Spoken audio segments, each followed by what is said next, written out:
इस वक्त एस्टेब्लिशमेंट कर रही है वो इसका ऑपोजिट कर रही है। वो पूरी कोशिश कर रही है क्योंकि मजबूत गवर्नमेंट आ जाए। वो सबसे ज्यादा अभी पॉलिसी सिर्फ एक ही है कि किसी ना किसी तरह तहरीक इंसाफ ना आए। अब अगर तहरीक इंसाफ नहीं आएगी तो कौन आएगा? यही खिचड़ी है। ये शौकत तरीन का कजन वो एक तैयार हो रहा है, एक और खिचड़ी पक रही है वहां। तो ये जब सारे मिलके आ जाएंगे तो मुझे बताओ इन्होंने गवर्नेंस क्या देनी है?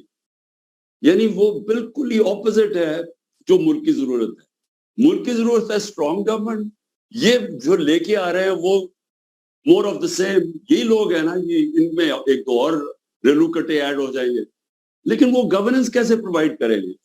क्योंकि इन्होंने अभी तक एक तो रिफॉर्म की नहीं है, ना ही ये कर सकते हैं। सो इसलिए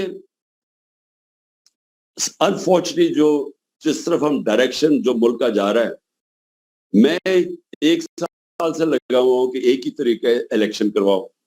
इलेक्शन करवाओगे तो पॉलिटिकल स्टेबिलिटी आएगी। जब तक पॉलिटिकल स्टेबिलिटी आएगी इकोनॉमी ने स्टेबलाइज नहीं करना। और वही एक काम उसका उल्टा कर रहे हैं। अब कह रहे हैं अक्टूबर में इलेक्शन करवाना है। अब कह रहे हैं कि अक्टूबर में भी शायद इलेक्शन ना हो, अगले मार्च पे चला जाए।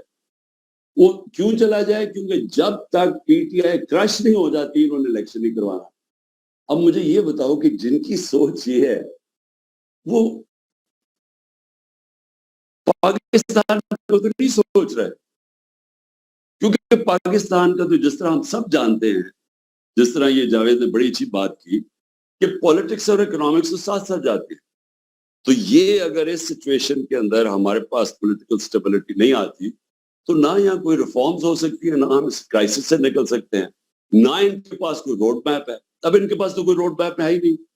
जो होता नजर आ जाना था अब तक। प्लस ना कोई ट्रस्ट करता है। और जो मेरी फीलिंग है कि हमें जो शॉर्ट टर्म में बूस्ट मिलेगी वो ओवरसीज पाकिस्तानी से, वो तो सबसे पहले रोशन डिजिटल से पैसा कम हो गया, रेमिटेंसेस गिरनी शुरू हो गई। उन्होंने तो इन्वेस्ट करना नहीं है। और वो क्यों इन्वेस्ट करेंगे जब इनकी सारी लीडरशिप के अरबों डॉलर बाहर पड़े हुए हैं, अपने पैसे बाहर रखे हुए हैं और लोगों को कह रहे हैं कि पाकिस्तान वो इन्वेस्ट नहीं करने लगे।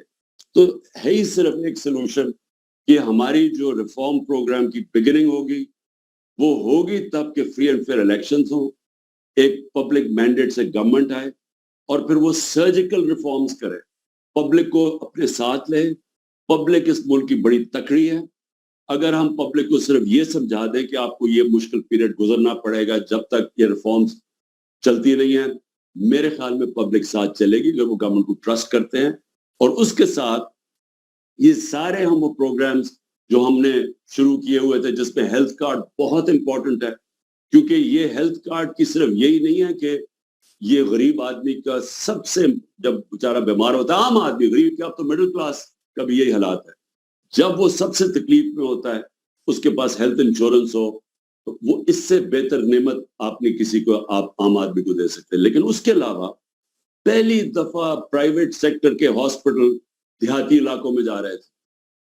पहली दफा कैटरेक्ट के ऑपरेशन करने के लिए डॉक्टर्स ने अपनी छोटी छोटी क्लिनिक्स खोली थी देहातों के अंदर, हेल्थ कार्ड की वजह से। नहीं तो वहां तो उन बेचारे लोग बेबस है। हमारे पास पैसा ही नहीं है इंफ्रास्ट्रक्चर बनाने का सारे पाकिस्तान में हॉस्पिटल्स का। तो एक बिल्कुल क्वांटम चेंज आ रहा था हमारा पूरा हेल्थ सिस्टम और इनकी प्रोटेक्शन के अलावा। और दूसरा फिर ये जो एहसास का प्रोग्राम है, टारगेटेड सब्सिडीज, ये बिल्कुल सब्सिडीज टारगेट होनी चाहिए। ये जो इतना ज्यादा हम सब्सिडाइज करते हैं पैसा, वो जाता ही नहीं है। वो तो, और ये भी बात की एक्सपोर्ट्स का भी सब्सिडाइज तब करें जब उसका रिजल्ट नजर आए कि हाँ एक्सपोर्ट से आपकी इंक्रीज हुई है, तो तब सब्सिडीज है। तो ये जो अब तक सब्सिडाइज करने के प्रोग्राम्स हैं, इसको बिल्कुल चेंज करना चाहिए। और सानिया ने ये जो ये निचले तबके के लिए टारगेटेड सब्सिडी, वो बड़ा, मैंने उस प्रेजेंटेशन देखी है, जबरदस्त प्रोग्राम इसने बनाया। और उसके अलावा ये जो हम निचले तबके को अगर ध्यान कर लेना, क्योंकि ये मुश्किल वक्त में उनके ऊपर प्रेशर ना